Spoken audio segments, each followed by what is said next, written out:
আপনাদের সবাইকে স্বাগত জানাই। আমি আমার আলোচনা শুনবার জন্য।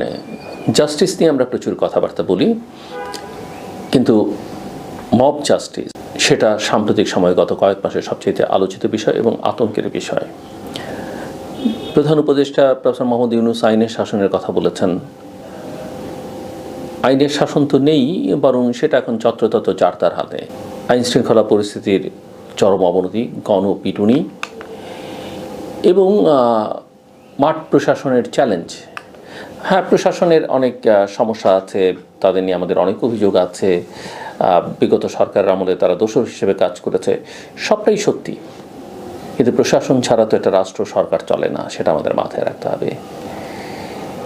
এবং প্রশাসনকে যেভাবে ক্লিনজিংয়ের চেষ্টাটা হচ্ছে, যেভাবে যাকে তাকে যখন খুশি সরিয়ে দেয়া, চাকরি থেকে বিদায় করে দেয়া, ওএসডি করে দেয়া এবং একটা বাল্ক ধরে, সেটা প্রশাসনে চরম নৈরাজ্য এবং অস্থিরতা তৈরি করছে, যেখানে আস্থার সংকটটা একদম শুরু থেকেই ছিল। সো আমি মনে করি এই বিষয়গুলো একটা বড় চ্যালেঞ্জ হয়ে দাঁড়াচ্ছে সবার জন্য, প্রশাসনের জন্য, সরকারের জন্য এবং জনগণের জন্য। বাংলাদেশে গণপিটুনি এবং সহিংসতার ঘটনা বেশ উদ্বেগজনক হারে বেড়েছে, সেটা আমরা সবাই জানি এবং দেখছি। বিশেষত অন্তর্বর্তী সরকারের 7 মাসে 114টি ঘটনায় 119 জন নিহত এবং 74 জন আহত হয়েছেন। বিভিন্ন সংবাদ মাধ্যম সূত্রে সেটা আমরা জেনেছি।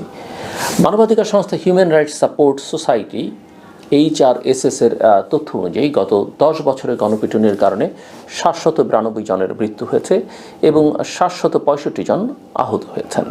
গণপিটুনি মূলত ডাকাতি, ছিনতাই বা চুরির অভিযোগে ঘটে থাকলেও সাম্প্রতিক সময়ে, অর্থাৎ বিশেষ করে 5ই আগস্টের পরে, রাজনৈতিক উত্তেজনা, ধর্মীয় অবমাননা এবং ছেলেধরা সন্দেহের মতো বিষয়েও একই ধরনের সহিংসতার ঘটনা ঘটেছে। 2015 এবং 2016 সালে গণপিটুনিতে সবচেয়ে বেশি মৃত্যুর ঘটনা ঘটলেও গত বছর এ ধরনের ঘটনার সংখ্যা উল্লেখযোগ্যভাবে বেড়ে যায়। শুধু জানুয়ারি এবং ফেব্রুয়ারি মাসেই দেশে 30টি গণপিটুনির ঘটনায় 19 জন নিহত হন। সংখ্যাটা নিঃসন্দেহে উদ্বেগের এবং তাৎপর্যপূর্ণ। এখন প্রশ্ন হচ্ছে যে গণপিটুনির কারণ কি এবং আইনের কি দুর্বলতা এখানে লক্ষ্য করা যায়। কোনো বিশ্লেষক মনে করেন যে গণপিটুনির পেছনে কয়েকটি মূল কারণ রয়েছে। একটি হচ্ছে আইন শৃঙ্খলা পরিস্থিতির অবনতি, বিশেষত অন্তর্বর্তী সরকার অর্থাৎ প্রফেসর মোহাম্মদ ইউনূসের নেতৃত্বাধীন সরকার দায়িত্ব নেওয়ার পর দলবদ্ধভাবে হামলার ঘটনা বেড়েছে, যা মব নামে পরিচিত। জনগণের হতাশা এবং প্রতিশোধ প্রবণতা, অপরাধীদের শাস্তি না হওয়ায় মানুষ নিজেরাই বিচার করবার চেষ্টা করছে। অবস্থা যেখানে বদল হওয়ার কথা ছিল সেটা না হয়ে বরং অনেক ক্ষেত্রে উল্টো হচ্ছে। আইন শৃঙ্খলা বাহিনীর অকার্যকারিতা, পুলিশ এবং অন্যান্য বাহিনীর পুরোপুরি কার্যকর ভূমিকা রাখতে পারছে না, ফলে অপরাধীদের ধরে জনগণের হাতে তুলে দেওয়া হচ্ছে এবং অনেক সময় আমরা লক্ষ্য করেছি যে পুলিশ সেগুলো চেয়ে চেয়ে দেখে। অপরাধ প্রবণতা বৃদ্ধি, অর্থাৎ চুরি, ডাকাতি, ছিনতাই বেড়ে যাওয়ায় সাধারণ মানুষ সন্দেহভাজনদের ধরে গণপিটুনি দিচ্ছে। জনসচেতনতার একটা বড় অভাব লক্ষণীয়। অনেক ক্ষেত্রে উদ্দেশ্যমূলকভাবে গুজব ছড়িয়ে নিরীহ মানুষকেও গণপিটুনি শিকার করা হচ্ছে এবং এটা করা হচ্ছে যে যার স্বার্থে করছেন। আইনগত ব্যবস্থা নিতে আমরা দেখছি না। গণপিটুনিতে জড়িতদের বিরুদ্ধে যেমন কোনো ব্যক্তির শাস্তির ব্যবস্থা হয়নি, ফলে এই সহিংসতাটা অব্যাহত রয়েছে। HRSS মনে করে যে এটি একটি গুরুতর মানবাধিকার লঙ্ঘন এবং অপরাধীদের বিরুদ্ধে যথাযথ ব্যবস্থা নেওয়া না হলে ভবিষ্যতে পরিস্থিতি আরও খারাপ হতে পারে। ওই মানবাধিকার সংস্থাটি বলছে যে আইন শৃঙ্খলা বাহিনীকে কার্যকর ভূমিকা রাখতে হবে যাতে জনগণ আইন নিজের হাতে তুলে না নেয়। কিন্তু অনেক সময় লক্ষ্য করি যে এই বিষয়ে সরকারের দায়িত্বে থাকা কারো উৎসাহব্যঞ্জক কথাবার্তা আমরা তাদের কাছ থেকে শুনি বা এটাকে নিবৃত্ত করবার প্রয়াসটা তাদের মধ্যে আমরা দেখি না। আমি যেটা শুরুতে বলছিলাম যে মাঠ প্রশাসনে এক ধরনের অস্থিরতা এবং আমরা লক্ষ্য করছি।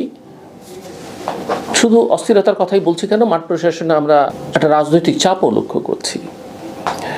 প্রশাসনের শীর্ষ পর্যায়ে রদবদল এবং ওএসডি অর্থাৎ বিশেষ ভারপ্রাপ্ত কর্মকর্তা, যাকে আমরা ইংরেজিতে সংক্ষেপে ওএসডি বলি, নীতির কারণে বাংলাদেশ সচিবালয় এবং মাঠ প্রশাসনে ব্যাপক অস্থিরতা বিরাজ করছে। এমনকি পুলিশ প্রশাসনেও সেটা আমরা লক্ষ্য করছি। মাঠ পর্যায়ের কর্মকর্তা কর্মচারীরা নানা রকম রাজনৈতিক এবং প্রশাসনিক চাপে রয়েছেন। সবচেয়ে বড় চাপটা হচ্ছে তাদের মানসিক চাপ, এবং এই মানসিক চাপ দূর না করা গেলে সমস্যার সমাধান কিন্তু হবে না। বিগত সরকার অর্থাৎ শেখ হাসিনা সরকারের আমলে দায়িত্ব পালন করা অনেক ডিসি, জেলা প্রশাসক এবং অন্যান্য উচ্চপদস্থ কর্মকর্তাদের বাধ্যতামূলক অবসরে পাঠানো হয়েছে, যা প্রশাসনের মধ্যে আতঙ্ক সৃষ্টি করেছে। পাশাপাশি রাজনৈতিক পালাবদলের ফলে নতুন করে ক্ষমতার কেন্দ্রে আসা গোষ্ঠীগুলো সরকারি প্রশাসনে প্রভাব বিস্তার করতে চাইছে। নিঃসন্দেহে আপনি দোষরদের বিচার করবেন, শাস্তি করবেন, কিন্তু ঢালাওভাবে সেটা করলে হবে না এবং সুনির্দিষ্ট প্রমাণের ভিত্তিতে সেটা করতে হবে। সো মাঠ প্রশাসনের চ্যালেঞ্জ এবং প্রশাসনিক জটিলতাটা কি? মাঠ প্রশাসনের কর্মকর্তারা যেটা বলছেন যে সেটা হচ্ছে তারা প্রতিনিয়ত রাজনৈতিক চাপের মুখে পড়ছেন। বিভিন্ন রাজনৈতিক দলের অনুসারীরা বিভিন্ন দাবি নিয়ে সরকারি দপ্তরে ছুটছেন এবং নিজেদের সমন্বয়ক পরিচয়ের চাপ প্রয়োগ করছেন। আমি নিজেও এমন অনেক সমন্বয়ক ঢাকার বাইরে গিয়ে পেয়েছি। নানানজন অভিযোগ করেছেন যে বিগত আন্দোলনে আসলে তারা কোনো ভূমিকাই ছিলেন না, এমনকি সমন্বয়ক হিসেবে ছিলেন না। হঠাৎ করে 5 তারিখের পরে 5ই আগস্টের পরে তার সমন্বয়ক হয়ে গেছেন। বিভিন্ন জেলা এবং উপজেলা পর্যায়ের কর্মকর্তারা বলছেন যে তারা প্রায়শই এমন সব অনুরোধ পান যে আইনগতভাবে পালন করা সম্ভব নয়, তবে রাজনৈতিক পরিস্থিতির কারণে তারা সরাসরি প্রত্যাখ্যানও করতে পারছেন না। কিছু কর্মকর্তারা ইতিমধ্যেই ব্যক্তিগত যোগাযোগের মাধ্যমে পদত্যাগ বা দায়িত্ব থেকে অব্যাহতি চাওয়ার কথা ভাবছেন। সরকারি দপ্তরগুলোতে দুর্নীতির বিষয়ে তদন্ত চলছে। দুর্নীতি দমন কমিশন অর্থাৎ অ্যান্টি কারাপশন কমিশন আগের প্রশাসনের কর্মকর্তাদের বিরুদ্ধে দুর্নীতির অভিযোগ খতিয়ে দেখছে, যা প্রশাসনের মধ্যে এক ধরনের চাপ আরও বাড়িয়ে তুলেছে। ফলে অনেক ওএসডি কর্মকর্তা এবং বর্তমান দায়িত্বপ্রাপ্ত কর্মকর্তারা চুপচাপ থাকছেন এবং প্রশাসনিক কাজে মনোযোগ দিতে পারছেন না। আমার মনে হয় যে রাষ্ট্রীয় দায়িত্বে যারা আছেন, বিশেষ করে নীতি নির্ধারকরা, তারা এই বিষয়গুলোর দিকে অনেক বেশি নজর দেওয়া দরকার। সংশ্লিষ্ট দপ্তরগুলোর অবস্থান জনপ্রশাসন মন্ত্রণালয় জানিয়েছে, প্রশাসনের যে কর্মকর্তা ভোটের অনিয়ম বা দুর্নীতির সঙ্গে যুক্ত ছিলেন তাদের বিরুদ্ধে ব্যবস্থা নেওয়া হচ্ছে। তবে যারা কোনো অনিয়মে জড়িত নন তাদের ভয় পাবার কিছু নেই। কথা হচ্ছে যে অনেকে অনেক দায়িত্ব পালন করেছেন, কেউ আগবাড়িয়ে করেছেন, অতিরিক্ত করেছেন, আবার কেউ প্রতিবাদ করতে পারেননি কিন্তু চাকরি রক্ষার্থে করেছেন, সেগুলো কিন্তু বিবেচনার দাবি রাখে। তবে বাস্তবে মাঠ প্রশাসনের কর্মকর্তারা বলছেন যে প্রশাসনিক কার্যক্রম স্বাভাবিক থাকলেও রাজনৈতিক চাপ এবং দপ্তরগুলোর মধ্যে সমন্বয়ের অভাবে প্রশাসনের কর্ম ব্যাহত হচ্ছে। বিশেষত সরকারি সম্পত্তি, ভূমি বিতরণ এবং বিভিন্ন উন্নয়ন প্রকল্প নিয়ে স্থানীয় পর্যায়ে চরম অসন্তোষ তৈরি হয়েছে। সো সব মিলিয়ে যেটা দাঁড়াচ্ছে সেটা হচ্ছে যে বাংলাদেশে, মানে আমি আজকে যেটা বলতে চাইছিলাম বা বলতে চাইছি, বাংলাদেশে বর্তমানে গণপিটুনি এবং আইন শৃঙ্খলার অবনতি যেমন একটা বড় চ্যালেঞ্জ, তেমনি প্রশাসনিক স্থিতিশীলতাও প্রশ্নবিদ্ধ। ডক্টর মোহাম্মদ ইউনূসের নেতৃত্বাধীন অন্তর্বর্তী সরকারের অধীনে আইন শৃঙ্খলা পরিস্থিতির উন্নতি না হওয়ায় সমালোচনা বাড়ছে।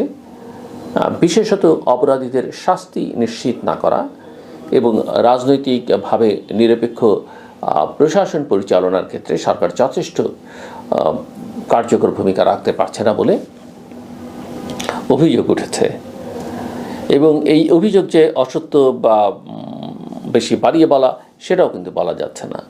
আগামী দিনে এই পরিস্থিতির উন্নতি করতে হলে বাংলাদেশের আইন শৃঙ্খলা রক্ষাকারী বাহিনীর, বিশেষ করে পুলিশ বাহিনীর কার্যকর পদক্ষেপ, প্রশাসনিক স্বচ্ছতা এবং জনগণের মধ্যে আইনের প্রতি আস্থা ফিরিয়ে আনা অত্যন্ত জরুরি।